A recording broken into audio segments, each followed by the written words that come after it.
So, what actually went wrong with India in terms of education and employment? ఇప్పుడు YouTube open చేసినా, ఎక్కడ internet open చేసినా అది అందరికీ కానీ మెక్కాని ఎడ్యుకేషన్ సిస్టమ్, ఆ సిస్టమ్ అది లేదు, ఇది లేదు. దానివల్ల ఇలా అయిపోయాం. బయట దేశాలు చూడు ఎన్నో కొన్ని ఎలా ఉన్నాయి పని ఎక్కడ చూసినా ఈ డిబేట్ ఉంటుంది. ఈ గందరగోళం అంతా నేను విన్నాక నేను దానికోసం బాగా అంటే బాగా రీసెర్చ్ చేశాను. రీసెర్చ్ చేసి నేను ఫ్యాక్చువల్ రియల్ రీజన్స్ కొన్ని తెలుసుకున్నాను. సో ఈ వీడియో చాలా అంటే చాలా చాలా చాలా ఇంట్రెస్టింగ్ వాళ్ళు. రూట్స్ లెవెల్స్ నుంచి ఏం జరిగింది ఇండియాలో అనే విషయాన్ని టైంతో పాటు బయట దేశాలతో కంపేర్ చేసి తెలుసుకున్నాను. ఫస్ట్ వెంటనే సబ్స్క్రైబ్ చేసుకోండి. అది ఇయర్ 1835 ఒక బ్రిటిష్ గవర్నమెంట్ ఆఫీసర్ ఒక డాక్యుమెంట్ ప్రవేశపెట్టాడు. ఆ డాక్యుమెంట్ పేరు మెకాలేస్ మినిట్ ఆన్ ఎడ్యుకేషన్. ఈ డాక్యుమెంట్ ఏంటి అంటే బ్రిటిష్ గవర్నమెంట్కి మ్యాన్ పవర్ని ప్రొవైడ్ చేయడానికి కొన్ని particular roles, clerks, administrators, bureaucrats, interpreters ఇలాంటి కొన్ని రోల్స్ బ్రిటిష్ కొలోనియల్ రూల్కి బాగా ఉపఖండాన్ని పాలించడానికి అవసరం ఉంది. సో ఈ రోల్స్ని ప్రొడ్యూస్ చేయడానికి బ్రిటిష్ రాజ్కి ఒక ఎడ్యుకేషన్ సిస్టమ్ అంటే అవసరం.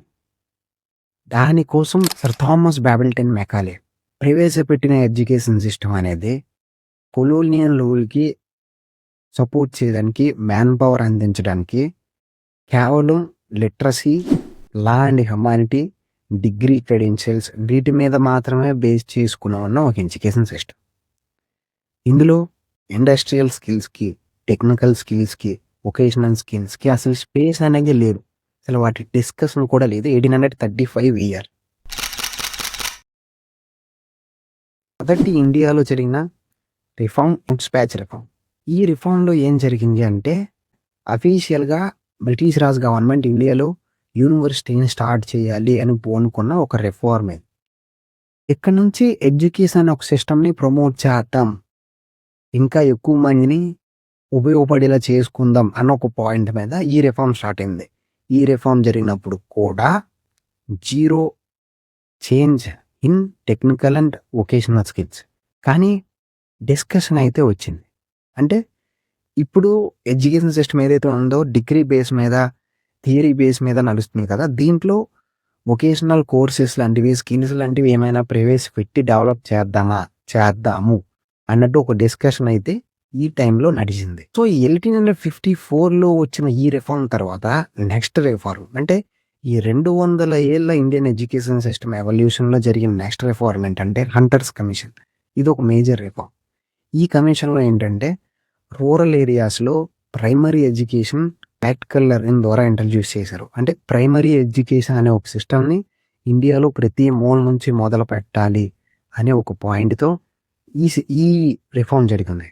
దీని తర్వాత 1917 అది హంటర్స్ కమిషన్ అనేది 1882లో జరిగింది. 1854 teachers training, modern education, universities ఇవన్నీ ప్రవేశపెట్టబడిన ఒక రిఫార్మ్. నెక్స్ట్ జరిగింది 1882. ఈ రిఫార్మ్లో primary education, rural areas, practical learning కోసం జరిగిన ఒక రిఫార్మ్. ఆ నెక్స్ట్ 1917 సాడ్లర్స్ కమిషన్. ఈ పర్టిక్యులర్ విషయం చాలా ఇంపార్టెంట్ ఈ ఇండియాలో కాంటెక్స్ట్కి. ఇండియాలో వొకేషనల్ స్కిల్స్, ట్రైనింగ్ స్కిల్స్ కూడా ఎడ్యుకేషన్లో మొదలు పెట్టాలి అనౌన్స్ చేయబడింది. కానీ అప్పటికి ఉన్న బ్రిటిష్ బ్యూరోక్రాటిక్ రూమ్లో బ్రిటిష్ బ్యూరోక్రసీకి కావాల్సింది థియరిటికల్ డిగ్రీ బేస్డ్ నాలెడ్జ్ మాత్రమే. మాకు ఏది కావాలో అది కావాలి, మీ ఫ్యూచర్ గురించి మాకు అనవసరం అని ఒక పాయింట్ ఈ సాడ్లర్ కమిషన్ అనేది అస్సలు సక్సెస్ అవ్వలేదు. సో 1917 టైంలో ఈ మెకాలే ఎడ్యుకేషన్ సిస్టంలోనే వొకేషనల్ అండ్ ఇండస్ట్రియల్ స్కిల్స్కి ఒక స్కోప్ అనేది దొరికింది, కానీ అది సక్సెస్ అవ్వలేదు. కట్ చేస్తే 1937 మహాత్మా గాంధీ గారు వార్ధా ఎడ్యుకేషన్ స్కీమ్ అనేది స్టార్ట్ చేశారు. దీంట్లో ఏంటంటే ఈయన కరెక్ట్గా ఏ పాయింట్ అయితే పట్టాలో ఆ point skills, vocational skills, vocational వీటి మీద ఈయన ఫోకస్ చేశారు. వీవింగ్, కార్పెంటరింగ్ ఇలాంటి కొన్ని వొకేషనల్ స్కిల్స్ తీసుకొని ఈ రకంగా ఎడ్యుకేషన్ సిస్టమ్ని డిజైన్ చేద్దామని దీన్ని మహాత్మా గాంధీ ప్రవేశపెట్టారు. కానీ ఇక్కడ జరిగిన లోపం ఏంటంటే అప్పుడు కూడా సేమ్ మనం కొలోనియల్ రూల్లో అది కూడా ఇంప్లిమెంట్ అవ్వాలి. సో ఎంతసేపు కొంచెం వొకేషనల్ స్కిల్స్ అంటున్నాడు, టెక్నికల్ స్కిల్స్ అంటున్నాడు. ఏంటివి? ఇవి సరిపోతే ఇండియా ఏమైపోయింది? ఇవన్నీ అయిపోతే ఇండియా ఎక్కడ ఉందనో అంటే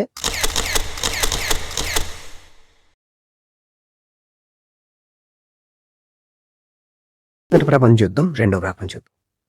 యూరోపియన్ కంట్రీస్, ఏషియన్ కంట్రీస్ చాలా ఎఫెక్ట్ అయిపోయాయి. జర్మనీ ఎలాంటి ఒక గ్రేట్ డిప్రెషన్‌లోకి వెళ్ళిందో మనందరికీ తెలుసు. ఇంకా చాలా కంట్రీస్ చాలా ఎఫెక్ట్ అయ్యాయి. ఇప్పుడు ఇలాంటి ఎఫెక్ట్ అయిన కంట్రీస్‌లో ఈరోజు అంత డెవలప్‌మెంట్ ఎలా ఉన్నది? చైనా, జపాన్, జర్మనీ ఇంకా చాలా యూరోపియన్ కంట్రీస్ అయితే ఇంక చెప్పక్కర్లేదు. ఎలా ఉంది అంటే వాళ్ళ ఎడ్యుకేషన్ సిస్టమ్‌లో ఉన్న మెంట్ ఏంటంటే technical skills and vocational training. బేసిక్‌గా టెక్నికల్ స్కిల్స్ అనేవి ఆంటర్‌ప్రెన్యూర్‌షిప్‌ని, ప్రొడక్షన్‌ని ముందుకు తీసుకెళ్తాయి. వొకేషనల్ స్కిల్స్ అనేవి ఈ ప్రొడక్షన్‌లో మ్యానుఫ్యాక్చరింగ్ రోల్స్‌ని ప్రొవైడ్ చేస్తాయి. ప్లంబింగు, వెల్డింగు ఇలాంటి వొకేషనల్ స్కిల్స్. బేసిక్‌గా ఇప్పుడు నేను మెన్షన్ చేసిన కంట్రీస్‌లో ఏంటంటే ఫర్ ఎగ్జాంపుల్‌కి జర్మనీ ఉంది. జర్మనీలో స్కూలింగ్ నుంచి వొకేషనల్ ట్రైనింగ్ స్టార్ట్ అయిపోద్ది. ఒక పిల్లాడికి 3 రోజులు వొకేషనల్ ట్రైనింగ్ ఉంటది. 2 రోజులు థియరీ స్కూల్ ఉంటది. సౌత్ కొరియాలో ఏంటంటే హ్యుండాయ్, సామ్సంగ్ లాంటి కంపెనీలు స్కూల్ టైం నుంచే పిల్లలతో కనెక్ట్ అయి ఉండి వాళ్ళకి ఇంటర్న్‌షిప్ ప్రొవైడ్ చేసి స్కిల్స్ నేర్పిస్తాయి. చైనా గురించి మనం చెప్పక్కర్లేదు. ప్రపంచంలోనే one of the biggest manufacture ఎలా అంటే చైనాలో ఉండే వొకేషనల్ ఎడ్యుకేషన్ సిస్టమ్. ఆ వొకేషనల్ ఎడ్యుకేషన్ సిస్టమ్ ఉండడం వల్ల మ్యానుఫ్యాక్చరర్స్, వర్కర్స్ స్కిల్స్‌తో క్రియేట్ చేయబడతారు. అండ్ టెక్నికల్ స్కిల్స్ ఉండడం వల్ల ఆంటర్‌ప్రెన్యూర్‌షిప్ ఇవన్నీ మొదలయ్యి మ్యానుఫ్యాక్చరింగ్ అనే ఒక పాయింట్, ప్రొడక్షన్ అనే ఒక పాయింట్, ఈ సెగ్మెంట్స్ ఏవైతే ఉన్నాయో ఇవి ఈ కంట్రీస్‌లో డెవలప్ అవ్వడం మొదలుపెట్టారు. ఇవి డెవలప్ అవ్వడం వల్ల మ్యాసివ్‌గా ఎంప్లాయ్‌మెంట్ దొరికింది. కంట్రీస్ డెవలప్ అయ్యాయి. బయట దేశాలు ఏ దేశంలో అయినా అగ్రికల్చర్ సెక్టార్‌లో వర్క్ చేస్తున్న వాళ్ళ పర్సెంటేజ్ 5-10% మాట. మ్యానుఫ్యాక్చరింగు, టెక్నికల్ సెక్టార్స్‌లో ఉండే వాళ్ళ పర్సెంటేజ్ 40-50 ఉంటది. సర్వీస్ సెక్టార్‌లో మిగిలినోడు ఉంటాడు. ఇండియాలో అగ్రికల్చర్‌లో 40% ఉన్నారు. మ్యానుఫ్యాక్చరింగ్ 10-12% ఉన్నాయి. అంటే మ్యానుఫ్యాక్చరింగ్ చేయడానికి ఎంత స్కోప్ ఉంది? దాంట్లో జాయిన్ అవ్వడానికి ఎంత స్కోప్ ఉంది? ఎంప్లాయ్‌మెంట్ క్రియేట్ అవ్వడానికి ఎంత స్కోప్ ఉంది? 10-12% అంటే వెరీ లో. మ్యానుఫ్యాక్చరింగ్ అనేది ఎక్కువగా ఉండే దేశం ఎంత బాగుంటుందో మనం చైనాని చూస్తే అర్థమైపోద్ది. సో ఇప్పుడు vocational and training, technical skills వీటి గురించి వీటి ఇంపార్టెన్స్ ఏంటో తెలిసిన కదా. ఇక్కడి నుంచి ఏం జరిగిందో చూద్దాం. ఇండిపెండెన్స్, ప్రీ ఇండిపెండెన్స్ ఎలా అయిపోయింది, ఇప్పుడు పోస్ట్ ఇండిపెండెన్స్. ఇప్పటిదాకా నేను చెప్పిన రిఫార్మ్స్ అన్ని ప్రీ ఇండిపెండెన్స్లో జరిగాయి. పోస్ట్ ఇండిపెండెన్స్లో కూడా కొన్ని రిఫార్మ్స్ జరిగాయి. యూనివర్సిటీ కమిషన్ అంటే సైన్స్ రీసెర్చ్ అండ్ డెవలప్ చేయడానికి, హైయర్ ఎడ్యుకేషన్ ప్రమోట్ చేయడానికి ఇలాంటి కొన్ని ఫ్యాక్టర్స్తో యూనివర్సిటీ కమిషన్ అనేది ఆఫ్టర్ ఇండిపెండెన్స్ వచ్చింది. తర్వాత ఇండియాలో the major biggest educational reform అయిన కొతారి కమిషన్ 10+2+3 అనే ఒక ఎడ్యుకేషనల్ సిస్టంలో ప్రవేశపెట్టింది. ఇక్కడ నుంచి వొకేషనల్ కోర్సెస్ ప్రవేశపెట్టడం జరిగింది. ఇక్కడ నుంచి వొకేషనల్ కోర్సెస్కి ఇంపార్టెన్స్ ఇవ్వడం జరిగింది. తర్వాత Sarvepalli Radhakrishnan garu engineering and IT technical సెక్టర్స్లో ఇన్స్టిట్యూట్స్ ఏర్పడడానికి చాలా కృషి చేశారు. ఐఐటీలు మొదలయ్యి, టెక్నికల్ కోర్సెస్ మొదలయ్యి, తర్వాత ఇండస్ట్రియలైజేషన్ స్టార్ట్ అయింది. ఇండియా డెవలపింగ్ అవుతూ ఉండడం మొదలైంది. అయితే ఈ వీడియో ఎందుకు చేసాం? ఇప్పుడు కొన్ని విషయాలు మాట్లాడదాం. ఏదైతే యూనివర్సిటీ కమిషన్ సైన్స్ని, రీసెర్చ్ని, టెక్నికల్ స్కిల్స్ని ప్రమోట్ చేస్తూ మొదలైందో, ఏదైతే కొతారి కమిషన్ మొదలైందో, ఏదైతే టెక్నికల్ ఇన్స్టిట్యూట్స్ ఏర్పడ్డాయో, ఇవన్నీ ఏర్పడ్డ తర్వాత కూడా ఎడ్యుకేషన్ అనే ఒక పాయింట్ బేస్డ్ ఆన్ థియరీ, మేజర్గా థియరీ మీదే బేస్ అయి ఉండిపోయింది. కేవలం థియరీ మీద మాత్రమే ఎడ్యుకేషన్ బేస్ అయి ఉండిపోయింది. ఒక ఎగ్జాంపుల్ చెప్తాను. బీకామ్ చదువుకున్న ఒక విద్యార్థి, అతనికి అకౌంట్స్ అన్నీ తెలియవచ్చు, కానీ అకౌంట్స్ చేసే ఒక సాఫ్ట్వేర్ మాత్రం వాడడం రాదు. అకౌంట్స్ చేసే ఒక సాఫ్ట్వేర్ని హ్యాండిల్ చేయడం రాదు. సో ఇక్కడ ఏం ల్యాక్ అయింది? స్కిల్ ల్యాక్ అయింది. మేజర్ ఎడ్యుకేషన్ రిఫార్మ్స్ అనేవి ఇండియాలో జరిగాక కూడా ఏదైతే మెకాలే ఎడ్యుకేషన్ సిస్టమ్ థియరీని ప్రమోట్ చేస్తూ బ్యూరోక్రాటిక్ సిస్టమ్ కోసం సర్వెంట్స్ని ప్రొడ్యూస్ చేసిందో అదే వే ఆఫ్ గోయింగ్ అనేది సిస్టంలో ఉండిపోయింది. దానివల్ల ఎన్ని రిఫార్మ్స్ జరిగినా సరే మెకానికల్ ఇంజనీరింగ్ చదివిన ఒక వ్యక్తి ఉంటాడు. మెషిన్ తయారు చేయడు, మెషిన్తో పని చేయలేడు. ఏదో గవర్నమెంట్ ఎగ్జామ్ రాసి గవర్నమెంట్ ఆఫీస్ అవ్వాలని చూస్తాడు, గవర్నమెంట్ సర్వెంట్ అవ్వాలని చూస్తాడు. బికాస్ ఒక గవర్నమెంట్ ఎగ్జామ్ రాయడానికి డిగ్రీ అనేది వేజ్ మీరే. సో ఇక్కడ టెక్నికల్ కోర్స్ అనేది ఏమైంది? బీటెక్ చదివి కోచింగ్ సెంటర్లకి వెళ్తారు, కోచింగ్ తీసుకోవడానికి, ఆఫీసర్లు అవ్వడానికి ప్రిపరేషన్ మొదలు పెడతారు. సో ఈ రకంగా టెక్నికల్ కోర్సెస్ వాల్యూ అనేది అడుగంటిపో. ఒక సమ్మేటివ్ అసెస్మెంట్ కానీ, ఒక ఫార్మేటివ్ అసెస్మెంట్ కానీ స్కూల్లో జరుగుద్ది. ఒక ప్రాజెక్ట్ వర్క్ చేయమని స్టూడెంట్కి ఇస్తారు. పుస్తకాల్లో బొమ్మలు అతికించి గ్లిటర్లతో హెడ్డింగ్లు పెట్టి ప్రాజెక్ట్ వర్క్ ఇస్తే దానికి 10, 20 మార్కులు ఉంటే 9, 8 వేస్తారు, నెల బాగా చేసాను దాన్ని బట్టి. అయితే మనం రాసే ఎగ్జామ్కి ఉండే వాల్యూ అంతా, మనం చేసే ప్రాజెక్ట్ వర్క్ ఉండే వాల్యూ అంతా. ప్రాజెక్ట్ వర్క్ అనేది నెగ్లిజిబుల్. ఎవడైనా స్టూడెంట్ ప్రాజెక్ట్ వర్క్ చేయకపోయినా సరే లాస్ట్ మినిట్లో మార్కులు వేసి ఎగ్జామ్ రాయించి పాస్ చేయించేస్తారు. అదే ప్రాబ్లం. ప్రాజెక్ట్ వర్క్ అనేది స్కిల్. ఒక మంచి ప్రాజెక్ట్ వర్క్ నువ్వు ఇచ్చినప్పుడు, వాళ్ళు ఒక మంచి ప్రాజెక్ట్ వర్క్ చేసినప్పుడు వాళ్ళకి ఒక స్కిల్ వస్తుంది. కానీ 100కి 90 మార్కులు వస్తే సాటిస్ఫైడ్. ఫ్రమ్ ద పీపుల్ది, టీచర్స్ది, సిస్టమ్ది ఎందుకు మైండ్ సెట్ ఎలా ఉండిపోయిందంటే దీన్నే సోషల్ మైండ్ సెట్ ఇంపాక్ట్ అని అంటారు. ఆ ఇంపాక్ట్ ఏంటంటే మెకాలే ఎడ్యుకేషన్ సిస్టమ్ స్టార్ట్ అయిన తర్వాత ఎప్పుడైతే గవర్నమెంట్ సర్వెంట్స్ ఇండియా నుంచి ప్రొడ్యూస్ చేయబడుతున్నారో, ఈ గవర్నమెంట్ సర్వెంట్ అనే ఒక రూల్ ఉన్నదా టోటల్ సిస్టంలో ఉండే పీపుల్కి ఫ్యాసినేషన్ క్రియేట్ అయిపోయింది. ఇప్పుడు మీమ్స్ ఉంటాయి కదా, నువ్వు ఎంత పెద్దడు అయినా అనవసరం, గవర్నమెంట్ జాబ్ ఉంటే నువ్వు అంకులు అయినా సరే నేను నా కూతుర్ని ఇచ్చేస్తాను, ఇండియన్ ఆలోచన లైక్ అని అంటారు కదా. సో అదే యాక్చువల్గా ఆర్గన్. సో ఎప్పుడైతే ఒక గవర్నమెంట్ రోల్ కోసం ఎడ్యుకేషన్ సిస్టమ్ స్టార్ట్ అయిందో 1 డేలో నడిచిన ఎడ్యుకేషన్ సిస్టమ్ అనేది ఫిక్స్ అయిపోయింది. సో దాని తర్వాత ఆ థియరీ నుంచి బయటికి రాలేక, అంటే టెక్నికల్ కోర్సెస్ వచ్చినా, వొకేషనల్ ట్రైనింగ్ అయినా సరే పీపుల్ దేన్ని చూస్ చేసుకున్నారు, టెక్నికల్ కోర్సెస్ని ఎంతమంది చూస్ చేసుకున్నారు? ఎందుకంటే పీపుల్కి టెక్నికల్ కోర్సెస్ మీద, స్కిల్స్ మీద ఫ్యాసినేషన్ లేదు. వాళ్ళకి ఫ్యాసినేషన్ దేని మీద ఉంది? Social mind set. అలా ఇండియాలో థియరీ అనేది ఇబ్బందులకి ఒక కారణంగా మారింది. అంటే థియరీ ఎక్కువైపోవడమే కారణం.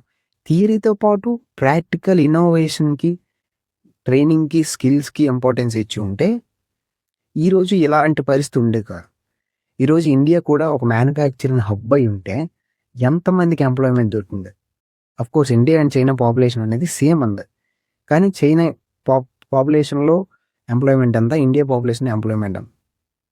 చైనా మ్యానుఫ్యాక్చరింగ్ కోసం ఎడ్యుకేషన్ సిస్టమ్ని డెవలప్ చేసింది. ఇండియాలో మ్యానుఫ్యాక్చరింగ్ ఇంపార్టెన్స్ అంత. ఇంకొక దరిద్రమైన విషయం ఏంటంటే ఇండియాలో డిగ్నిటీ ఆఫ్ వర్క్ ఉంది. ఎప్పుడైతే ఈ బ్యూరోక్రాటిక్ సిస్టంలో ఒక డెసిగ్నేషన్, ఒక రోల్ అనేది గ్లోరిఫై అయిపోయిందో, ఎవడి పని వాడు చేసుకుంటూ బతికేవాడికి వాడి పని మీద ఉండే ఇష్టం పోయింది. ఇండియాలో కొన్ని పర్టికులర్ పనులు చేసే వాళ్ళకి తప్ప మిగిలిన పనులు చేసే వాళ్ళ లెవెల్కి వాల్యూ అనేది ఉండదు. అందరికీ ఆజాంకాయ కావాలి అనే ఒక మైండ్ సెట్ అనేది పీపుల్ ఆప్షన్స్ని మార్చేసింది. టెక్నికల్ స్కిల్స్ని, వొకేషనల్ స్కిల్స్ని చూస్ చేసుకునే విషయంలో. 21st సెంచరీ వచ్చేసరికి ఇండియా రియలైజ్ అయింది ఏంటంటే we are lacking skills, we are only having theory. దానివల్ల ఎంప్లాయ్మెంట్ షార్టేజ్ అనేది పెరిగిపోతుంది. జాబ్ మార్కెట్లోకి ప్రతి ఇయర్ 100 మంది యువత వచ్చేస్తున్నారు అని రియలైజ్ అయిన తర్వాత అక్కడి నుంచి టెక్నికల్ స్కిల్స్ మీద ఫోకస్ చేయడం మొదలుపెట్టింది. అక్కడి నుంచి చాలా నేషనల్ పాలసీస్ వచ్చాయి టెక్నికల్ స్కిల్స్ని ప్రమోట్ చేయడానికి. బేసిక్గా డెవలప్మెంట్ ఎంతో చూసామంటే అక్కడి నుంచే కదా మేజర్గా. ఇప్పుడు ఇండియన్ నేషనల్ పాలసీలో ఏంటంటే 6th క్లాస్ నుంచే టెక్నికల్ స్కిల్స్ని, వొకేషనల్ స్కిల్స్ని ఇంట్రడ్యూస్ చేయాలి, ఇంటర్న్షిప్స్ లాంటివి ప్రొవైడ్ చేయాలి. ఏదైతే ఇప్పుడు సౌత్ కొరియా కంట్రీ ఉంది, స్కూల్ పిల్లలు కార్పొరేట్ కంపెనీలతో టైఅప్ అయి ఉంటాం. సో ఇది వినడానికి మనకు కొత్తగా ఉంది. హ్యుండాయ్, శాంసంగ్ లాంటి కంపెనీలు స్కూల్తో టైఅప్ అవ్వడం ఏంటి అనే కాన్సెప్ట్. సో ఇలా ఇప్పుడు ఈ మధ్యన లేటెస్ట్గా వచ్చిన నేషనల్ ఎడ్యుకేషన్ పాలసీస్లో ఇక్కడ నుంచి ఇండియా ఇండస్ట్రియల్ స్కిల్స్ని స్కూల్ లెవెల్ నుంచే ఫోకస్ చేయబోతుంది. India was going to become something అని ఒక పాలసీని తీసుకొచ్చింది. సో, ఇది ఇండియన్ ఎడ్యుకేషన్ తాలూకా హిస్టరీ అనమాట. మనం ఏంటంటే we are in a civil war from long time. మనం అంతర్గత యుద్ధాల్లో మునిగిపోయాము. చాలా ప్రాపగాండాల్లో మునిగిపోయి, అంతర్గత యుద్ధాల్లో మునిగిపోయి, రాజకీయ, కుల, మత దగ్గరాల్లో మనసు, శరీరం పెట్టేసి ఏదైతే అవసరమో దాని మీద ఫోకస్ చేయకుండా ఉండిపోయాయి. దేన్నైతే ప్రచారం చేయాలో దాన్ని ప్రచారం చేయకుండా ఇంకో దాన్ని ప్రచారం చేసి అధికారం, పవరు, రంగు, కులము, మతము ఇలాంటి అనవసరమైన విషయాల్లో కొట్టుకు చచ్చాం కాబట్టి చాలా అంటే చాలా లేట్‌గా రిలీజ్ అయ్యాయి. ఈ ఇయర్ జాబ్ మార్కెట్‌లోకి 1.5 క్రోర్ స్టూడెంట్స్ వస్తారు. నెక్స్ట్ ఇయర్ వస్తారు. ఆ నెక్స్ట్ ఇయర్ వస్తారు. ఆ నెక్స్ట్ ఇయర్ వస్తారు. ఇప్పటి నుంచి స్టార్ట్ అయిన ఈ సిస్టమ్ డెవలప్ అయ్యి మళ్ళీ వీళ్ళందరికీ ఎంప్లాయ్‌మెంట్ క్రియేట్ అయ్యి ఎప్పుడు ఇండియా కూలిపోబోతుంది? ఇదే question. So, thanks for watching this video. ఈ వీడియో నిజంగా మీకు ఉపయోగపడితే, కొత్తగా అనిపించి, ఇంట్రెస్టింగ్‌గా అనిపించి, మీకు నాలెడ్జ్ ఇచ్చినట్టయితే లైక్ చేసి, షేర్ చేసి, సబ్స్క్రైబ్ చేసి సపోర్ట్ చేయండి. ఇలాంటి రీసెర్చ్, ఫ్యాక్చువల్ ఇన్ఫర్మేషన్‌ని నేను మీ ముందుకి ఎప్పటికప్పుడు పెడుతూనే ఉంటాను. అనవసరమైనది పెట్టను. ఇలాంటి అవసరమైన విషయాలే పెడతాను. ఇది చాలా అవసరమైన విషయం. Thanks for watching.